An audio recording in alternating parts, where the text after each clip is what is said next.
بسم اللہ الرحمن الرحیم۔ السلام علیکم۔ سلسلہ تعمیر خودی میں میں ہوں آپ کے ساتھ ارم حسن۔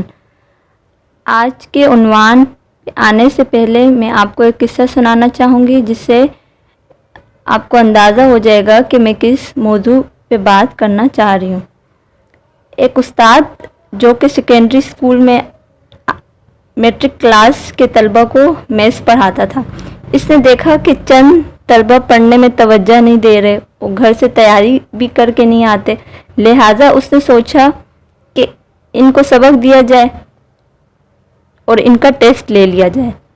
اب ایک روز جیسے وہ کلاس روم میں انٹر ہوتا ہے تو کرسی پر بیٹھتے ہی طلبہ کو کہتا ہے کہ اپنی کتابیں ایک طرف رکھو اور کاغذ اور قلم نکال لو۔ اب سارے اسٹوڈنٹس طلبہ حیران ہو کر پوچھنے لگے، سر کیوں، کیا بات ہے؟ استاد نے کہا، آج امتحان لینا ہے، سرپرائز ٹیسٹ۔ طلبہ کو بہت برا لگا لیکن مجبور تھے، وہ کاغذ قلم نکالتے جاتے تھے اور منہ میں بڑبڑا بھی رہے تھے۔ ان میں ایک لڑکا جو کم عقل تھا، بدلحاظ، جھگڑالو بھی تھا اور طبیعت کا تھوڑا سا غصیلا تھا۔ وہ چلا کر اپنے استاد سے کہنے لگا کہ سر، ہم ابھی آپ کو ٹیسٹ دینا نہیں چاہتے، بغیر یاد کیے ہمیں جوابات لکھنے میں بہت مشکل آئے گی اور میتھس کی تو ہم نے پریکٹس بھی نہیں کی، ہم بغیر یاد کیے کیسے جواب لکھ سکتے ہیں؟ اب اس لڑکے نے یہ باتیں بڑے سخت لہجے میں کہی تھی۔ استاد کو بھی اس کی ان گستاخانہ باتوں سے غصہ آ گیا۔ اس نے کہا، یہاں تمہاری پسند ناپسند نہیں چلے گی، تمہیں ٹیسٹ دینا پڑے گا، سمجھے؟ اور اگر دینا نہیں چاہتے تو یہاں سے باہر نکل جاؤ۔ یہ سن کر لڑکا اور بھی غصے میں آ گیا، جوش میں آ گیا اور چیخ کر کہنے لگا، میں کیوں نکلوں، تم نکل جاؤ۔ اب استاد اور شاگرد کی طرف بڑھا اور چیخ کر کہنے لگا، بے ادب، کم عقل، نالائق، اس طرح کے بہت سارے الفاظ کہے۔ وہ شاگرد کو اسی طرح کے لقب سے نوازتا جا رہا تھا اور بچے کے قریب آتا جا رہا تھا۔ اب کیا ہوا، لڑکا بھی اٹھ کر کھڑا ہو گیا۔ پھر جو ہونا تھا آپ کو معلوم ہے کہ بچہ بڑا تھا، دونوں میں ہاتھا پائی ہوئی۔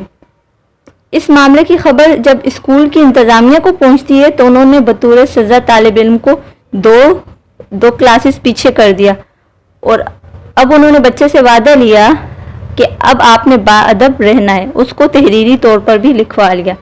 لیکن اس استاد نے جو کچھ کیا، اس کے ساتھ جو کچھ ہوا، اس کی کہانی ہر ایک کی زبان پر تھی۔ اب یہ بات طلبہ میں بھی اور استاذہ میں بھی گردش کر رہی تھی، پورے اسکول میں جہاں دیکھیں اسی کا چرچا ہو رہا تھا۔ وہ استاد بھی جہاں سے گزرتا لوگوں کو اسی واقعے پر تبصرے اور اپنے خیال آرائیاں کرتے ہوئے پاتا۔ آخر اس نے عاجز آ کر، تنگ آ کر ایک دوسرے اسکول میں اپنا ٹرانسفر کروا لیا۔ اسی اسکول میں ایک دوسرے استاد کو بھی ایک بار ایسی ہی صورتحال پیش آئی، لیکن اس نے بہت زیادہ عقل مندی کا مظاہرہ کرتے ہوئے اس معاملے کو بہتر طریقے سے نمٹایا۔ وہ جب کلاس روم میں داخل ہوا تو جب وہ طلبہ کو کہتا ہے کہ آپ کاغذ اور قلم نکالیں تاکہ میں سرپرائز ٹیسٹ لے سکوں، ان میں بھی اسی طرح کا ایک طالب علم موجود تھا۔ وہ چیخا، سر یہاں صرف آپ کی مرضی نہیں چلے گی۔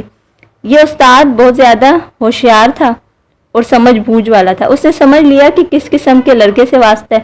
اس کو معلوم تھا کہ کسی جذباتی سے مقابلہ کرنے کے لیے خود جذباتی نہیں بننا چاہیے، لہذا اس نے مسکرا کر اس بچے کی طرف دیکھا اور کہا، ہاں خالد، کیا تم امتحان نہیں دینا چاہتے، ٹیسٹ نہیں دو گے؟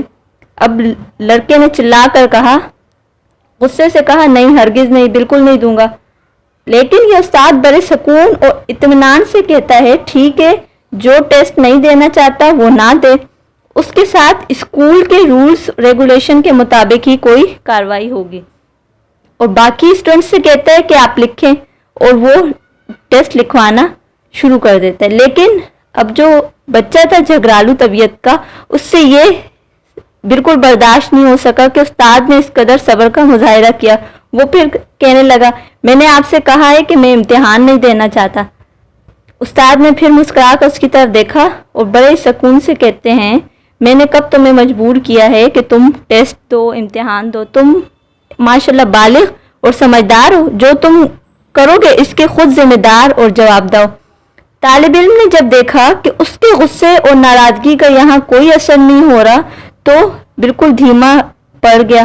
وہ خاموشی سے اپنے بیگ سے قلم نکالتا ہے, کاغذ نکال کر اپنے ساتھیوں کی طرح خود بھی سوالات لکھنے لگتا ہے. امتحان کے بعد اسکول کی انتظامیہ نے اپنے جو رولز تھے اس کی بدتمیزی پر جو کارروائی کرنی تھی وہ کی اور خیر وہ معاملہ ختم ہو گیا. میں نے یہ قصہ آپ کو اس لیے سنایا کہ دیکھیں ایک ہی طرح کی صورتحال سے دو مختلف طریقوں سے کیسے نپٹا جا سکتا ہے اور ان دونوں کے نتائج بھی کتنے مختلف ہوتے ہیں. دیکھیں معاملات انسانی میں لوگوں کے طرز عمل پر غور کریں. جب دیکھیں کہ بعض لوگوں کے طرز عمل سے جھگڑے کی آگ کس طرح بھڑکتی ہے اور بعض لوگ اس کو کیسے ٹھنڈا کر دیتے ہیں, بالکل نارمل وے میں لیتے ہیں. ہمیں یہ بھی دیکھنے میں ملتا ہے کہ ایک جذباتی اور جو غصیلا آدمی ہوتا ہے وہ جذباتی انداز میں پیش آؤ تو صورتحال مزید بگڑ کر خراب ہو جاتی ہے اور پھر جھگڑے کی آگ بھڑک اٹھتی ہے. اور اسی لیے کسی دانشور نے بہت خوب کہا ہے کہ اگر آگ کا مقابلہ ہم آگ سے کریں گے تو اس کے شعلوں اور جو اس کی شراریں ان میں کیا ہوتا ہے, اضافہ ہی ہوتا ہے.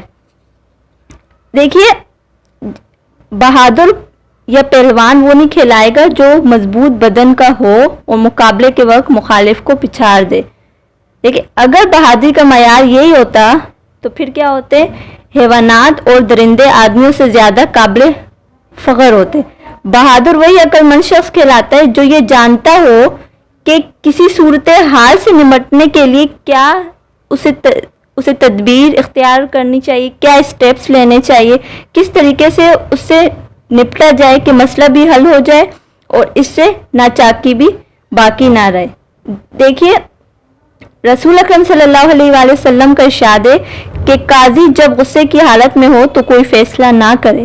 اس کے علاوہ آپ نے تحمل برداشت کی عادت ڈالنے کی تاکید فرمائی. آپ نے فرمایا کہ تحمل مزاجی کوشش کرنے سے پیدا ہوتی ہے. دیکھیے کوئی انسان تحمل مزاج بننے کے لیے کوشش اور مشق کرنے کی ضرورت پڑتی ہے, کیونکہ جب آپ پہلی مرتبہ غصے کو دبانے کی کوشش کریں گے نا تو یقیناً 100% تھک جائیں گے, لیکن جب دوسری بار اس کو ٹرائی کریں گے تو 90% تک تھکیں گے. تیسری بار غصے پر قابو پانے میں 80% تھکان ہوگی. دیکھیے اسی طرح مشق کرتے کرتے بالآخر آپ تحمل برداشت آپ کی طبیعت کا حصہ بن جائے گا. اگر ویڈیو اچھی لگی ہے تو دوسرے لوگوں کے ساتھ شیئر کریں. اپنی دعا میں یاد رکھیے گا. اللہ حافظ.